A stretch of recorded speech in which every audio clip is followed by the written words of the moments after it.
All right, here in lesson 5, we are going to learn about bond enthalpies.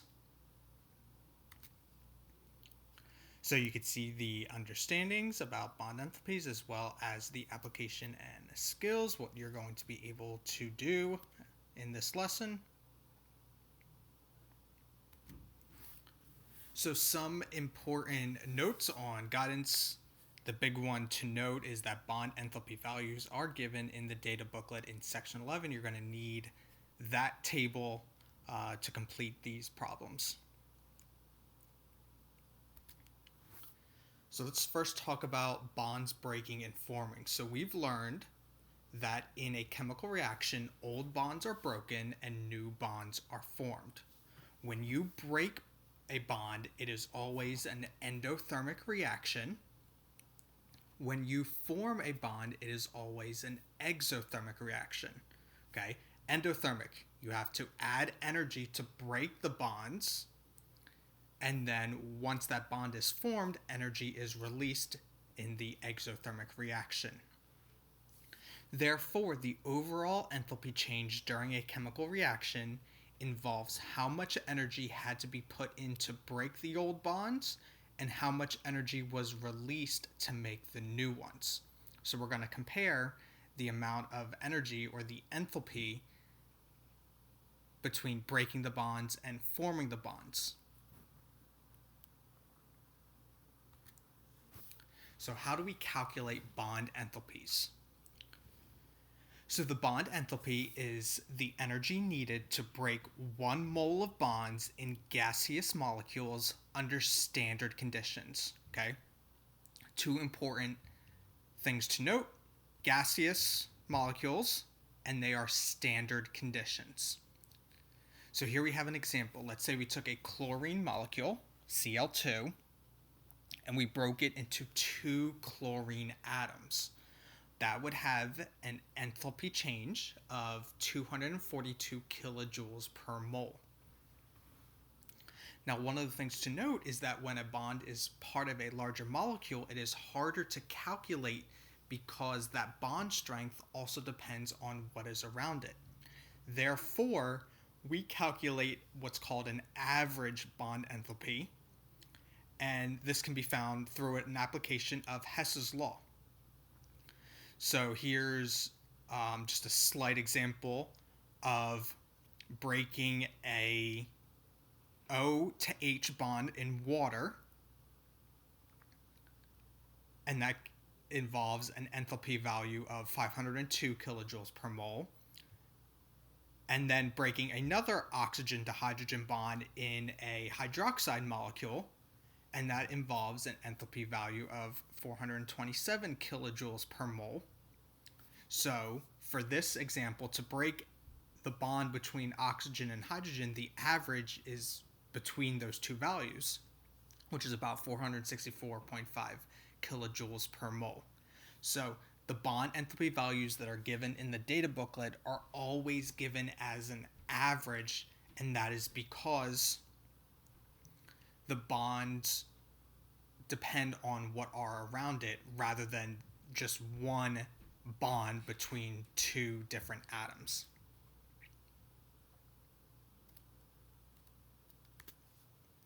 So here's an example of some bonds.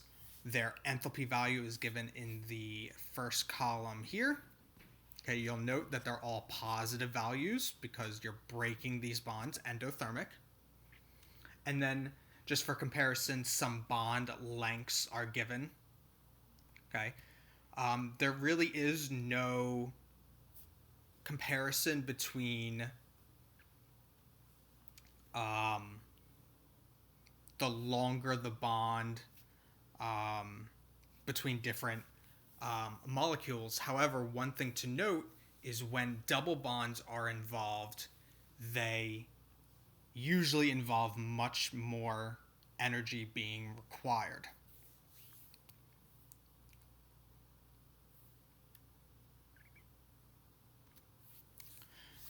So one of the questions that could be asked is why the gaseous state, right? From before, these were always gaseous molecules that the bond enthalpies are calculated from.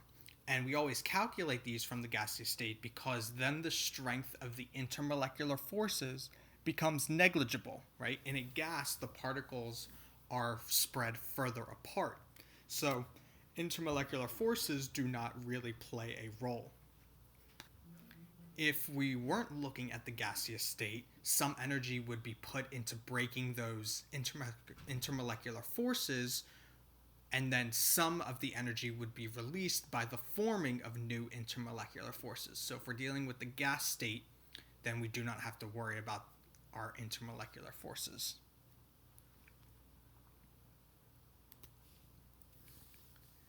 Now, as previously noted on that table, they were all listed as endothermic values because you were breaking the bonds. Well, the same amount of energy that is needed to break a bond is released when that bond is formed, just the signs change. So we saw before that in order to break a hydrogen molecule, in order to break the hydrogen to hydrogen bond, positive 436 kilojoules per mole had to be added. Well, here we're making a new hydrogen to hydrogen bond. We're going to take two hydrogen atoms to make our hydrogen molecule. And here, negative 436 kilojoules per mole has been released. So the same amount of energy is used, it's just a different sign because one, you're adding energy, and the other one, you are losing or releasing that energy. Okay, so you could see an example of this. Let's say you were to break a bond. It involves separating atoms that are attracted by an electrostatic force, so that requires energy. And bond making involves bringing together atoms that are attracted by an electrostatic force, and therefore energy is released. Okay, so you can see the enthalpy value is the same, they just are going in opposite directions. So let's do a quick practice couple of questions, and then we'll get into how to solve these problems. So one of the questions that could be asked is, which of the following processes are endothermic? Okay, so you might have to look at all of the reactions like we're doing here, but you have to consider what type of process is going on, and then decide, is it an exothermic or endothermic reaction? Well, if you look at the first example, we have two chlorine atoms, and then they are forming a chlorine molecule. So we are making a new bond. Well, as we've just said, when you form or make new bonds, you release energy, which is exothermic. So that is definitely not endothermic. Okay, in letter B, we have a sodium atom, and it's turning into a sodium ion, and it's losing an electron. Well, in this case, you are ionizing or creating an ionization energy, and that means energy had to be put in. You had to add energy, which is indeed an endothermic reaction. So that is our answer, B. Okay, the ionization energy for sodium is what this process is. But let's go ahead and look at C and D quick.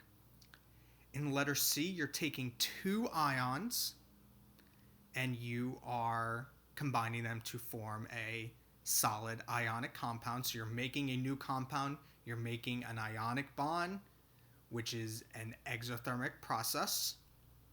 And then in letter D, you're going from gaseous sodium to solid sodium. This process going from a gas state directly to the solid state is also an endothermic process, or also an exothermic process, excuse me. Okay, so our answer is B, which is showing the ionization energy of sodium.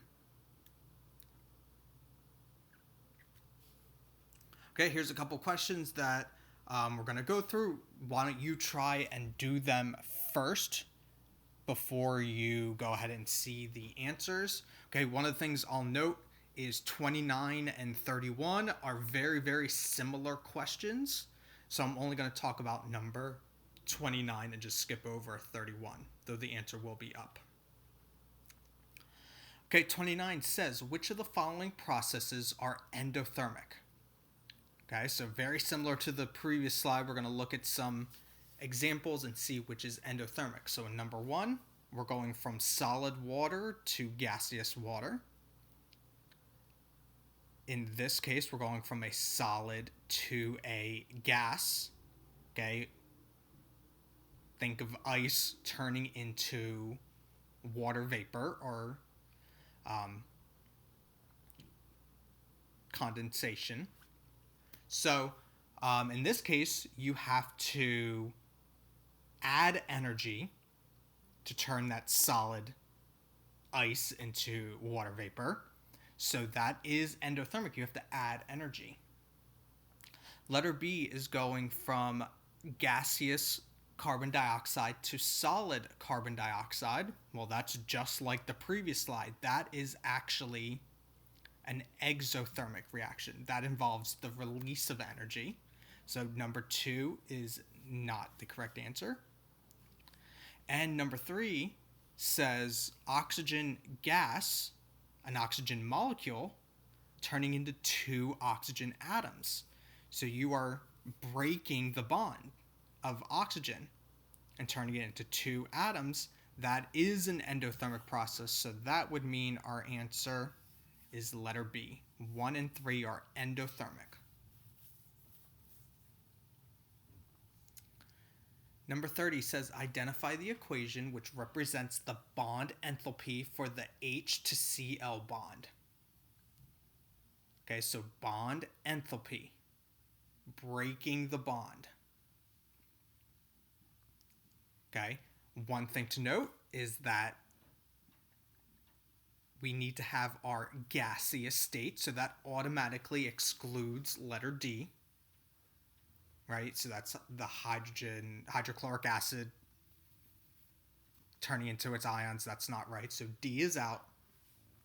Now, which one of these shows the bond enthalpy for the H to Cl bond?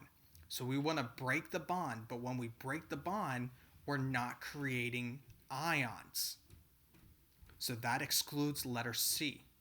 Okay, HCl forming the hydrogen ion and the chloride ion. That is not correct. Okay, we're going to break the bonds to form 2 neutral atoms. Well, here we have the letters A and B. They look very similar. We're forming 1 hydrogen atom in both cases. The only thing is the letter B has this half for each of those. Okay? When you break the H to Cl bond, you're left with 1 hydrogen and 1 chlorine. That leads us to A being our answer. Okay, 31, I said I was going to skip. 32 says identify the bonds which are broken in the following process. Okay, we have an ethane molecule, C2H6, and then we're left with 2 C's and 6 H's. So in order to identify which bonds and how many of each bond is broken, you might want to draw out your ethane molecule, draw C2H6. And when you do that, you will specifically see which bonds are broken. Is it a C to C, a C to H, an H to H? Okay, when you draw that out, you should get an answer of 6 carbon to hydrogen bonds and 1 carbon to carbon bond. Okay, those are the bonds that are broken during that process. Okay, drawing it out is a really good idea when you're trying to solve these problems, which we're now going to learn how to do. So you have to write down the balanced equation for the reaction that is happening. Sometimes that is already given for you, so then you can move on to the next step. Okay, you can draw a table which shows which bonds are being broken and how many, which bonds are being formed and how many, and the bond enthalpies. So this is an example of a table that you can use, okay? You may just want to list a simple T-chart. That might be easier as you move forward, okay? But I'm going to show you the table, just how it works. So you're going to add up the sum of the bond enthalpies, but you have to change the sign of the bonds formed, or you can use this equation. You can take the sum of the bonds broken minus the sum of the bonds formed. Okay, so let me say that again. You have two possible ways to answer this problem. Okay, the first way is to just add up the sum of the bond enthalpies, because remember, the bond enthalpies that are broken are all positive, and the bond enthalpies for the bonds that are formed are all negative. So you could just add these two numbers together to get your final answer. Or you can leave all of your numbers as positive numbers and do this equation. The sum, here's sigma, of the enthalpy of the bonds that were broken minus the sum of the enthalpy of the bonds that were formed. Okay, whichever method you choose, you will get the right answer. So let's look at one together. Okay, use bond enthalpies to calculate the heat of combustion of methane, which is the principal component of natural gas. So our first step is to write the balanced equation. We take methane, combust it with oxygen to get water and carbon dioxide, and then you would balance the equation, and it is already done for you. Okay, step 2, we're going to make our chart. So we're going to list which of our bonds are broken and which of our bonds are formed. Okay, I do recommend that you draw these molecules out so you can clearly see which bonds are being broken and which bonds are being formed. You can clearly see how many, but then you could also see, are you dealing with a single bond, a double bond, or a triple bond? Because each bond is going to have a different value that you're going to have to look for in the data booklet. So when we take our balanced chemical equation and we look at our molecules, okay, it's really important to note, do you have just one, like our methane, or do you have 2 or 3 or 4? Here we have 2 oxygens and 2 waters being formed, okay? You have to draw 2 oxygen molecules. You have to draw 2 waters being formed. When you do all of that, you're going to fill in the table so that it looks like this. Okay? The bonds that are broken. In the methane, you have 4 carbon to hydrogen bonds. And on the reactant side, which are the bonds being broken, you have 2 oxygen molecules, which is an O to O double bond. Okay, so those were the bonds that were broken. From the data booklet, I would find the value of my bond enthalpy. So in order to break a carbon to hydrogen bond, it requires 414 kilojoules. Okay, and I note that it is positive. There are 4 of them, so I need to multiply. Each carbon to hydrogen bond requires 414 kilojoules per mole. Right, so it's 414 kilojoules for one, so I'm going to do 4 times 414. If I look in the data booklet for the O to O double bond, okay, pay attention to the double bond, it's 498. I'm going to take that and multiply it by 2. When I do my math for the bonds that were broken on the reactant side, I get positive 2,652 kilojoules. Okay, so I just added these numbers together once I did the math. If I look back to the product side, which bonds are formed, I note that there is a carbon dioxide molecule, which is made up of 2 carbon to oxygen double bonds. And I find that it has negative 804 kilojoules, and there are 2 of them, so I'm going to multiply by 2. And in one water, there are two oxygen to hydrogen bonds, but since we have two waters, there are now four oxygen to hydrogen bonds. Net 463 kilojoules are released, and it is negative, and I'm going to multiply that by 4. So once I do the math for my product side, I get negative 3,460 kilojoules.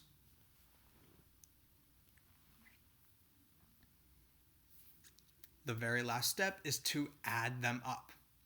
Okay, so since I kept everything as positive on the reactant side because it was endothermic and we were breaking bonds, and the right or the product side was negative because we were forming new bonds, so exothermic, I can just add the two numbers together and I get a total enthalpy change of negative 808 kilojoules per mole for the reaction of combusting methane.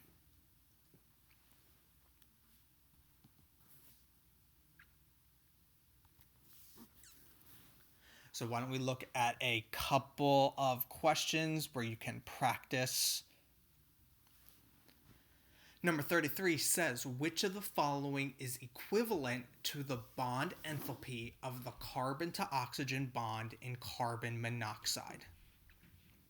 Okay, which of the following is equivalent to the bond enthalpy of the carbon to oxygen bond in carbon monoxide? So we want to break that carbon to oxygen bond, which means we're going to leave us with a carbon and oxygen molecule, or excuse me, a carbon to oxygen atom, and everything needs to be in the gaseous state. So we're going to have one of each atom left over because we're just breaking one bond, and everything needs to be in the gaseous state. So you're not going to be dealing with the halves, which means C and D are automatically out. But now we're left with A and B. They look exactly the same, except in A, carbon is a solid, whereas B, it is a gas. So since we're talking about bond enthalpies and everything needs to be in a gas, that would leave us as B as the answer. Number 34, use the bond enthalpies below to calculate delta H for the reaction. Okay, so you have a molecule and we're adding some hydrogen and we're making a new molecule. Okay, we're actually taking ethene and turning it into ethane. Okay, we'll learn about that in organic chem. But how much energy is actually required, and is the overall reaction endothermic or exothermic? Well, you're given the bond enthalpy values for some bonds there. Okay, you have the reaction. Again, you may want to draw this out so you can clearly see which bonds are broken, which bonds are formed.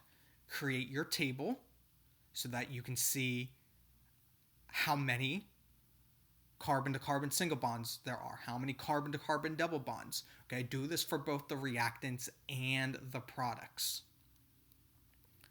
Once you do that and you create your table, sum up your answers, you should get a final overall answer of negative 125 kilojoules per mole.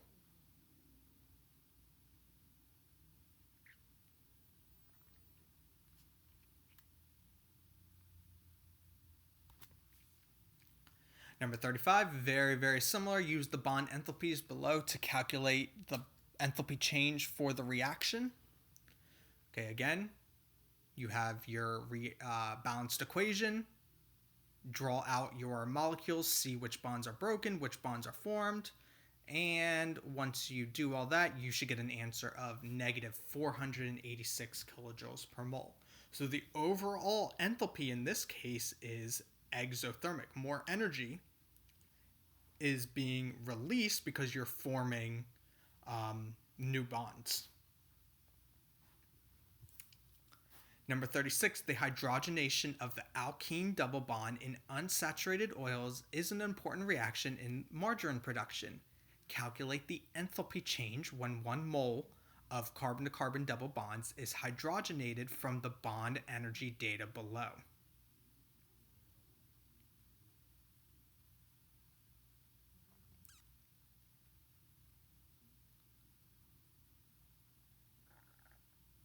All right, once you do this, you should get an answer of B.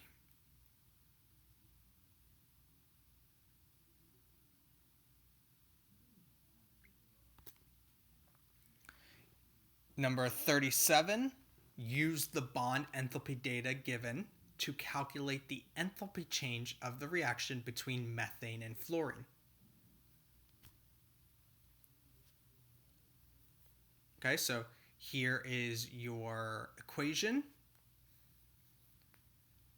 Again, draw out the molecules, calculate how many bonds were broken, how many bonds were formed, use the bond enthalpy values that are given, sum up your answer.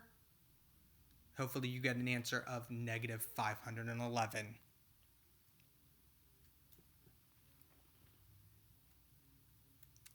And last but not least, number 38, use the bond enthalpies given in section 11 of the IB data booklet to estimate the enthalpy of combustion of ethanol and comment on the reliability of your result.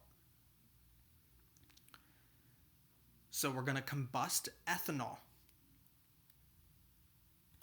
Here is what the balanced chemical equation looks like.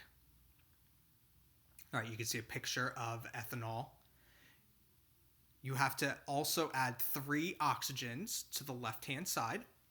And then on the right, you're left with 2 carbon dioxides and 3 waters. So you can see all of the molecules listed there. Okay, draw everything out if need be.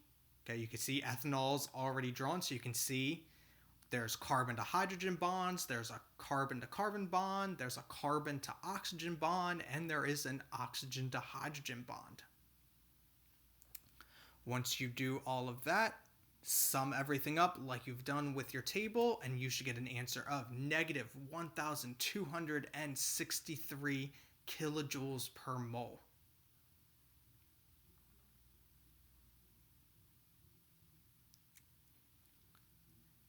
Now, the last part is to comment on the reliability of your result. So, before I show you the answer, go ahead and look at table 13 of the IB data booklet, which shows some enthalpy changes for combustion of different organic molecules, and find the enthalpy change for ethanol. And what you should note in that table is that it is negative 1,367. But in our calculation that we just did, it's negative 1,263. So why the difference? Well, if you look at our balanced equation, you'll note that ethanol and water are both liquids, whereas the bond enthalpy values assume that everything is in the gaseous state. So the calculated value is less exothermic, as it does not account for the energy changes associated with changing ethanol and water liquids to gases. Another reason is that the tabulated bond enthalpies are average values obtained from a range of compounds and are not specific to the compounds in this reaction.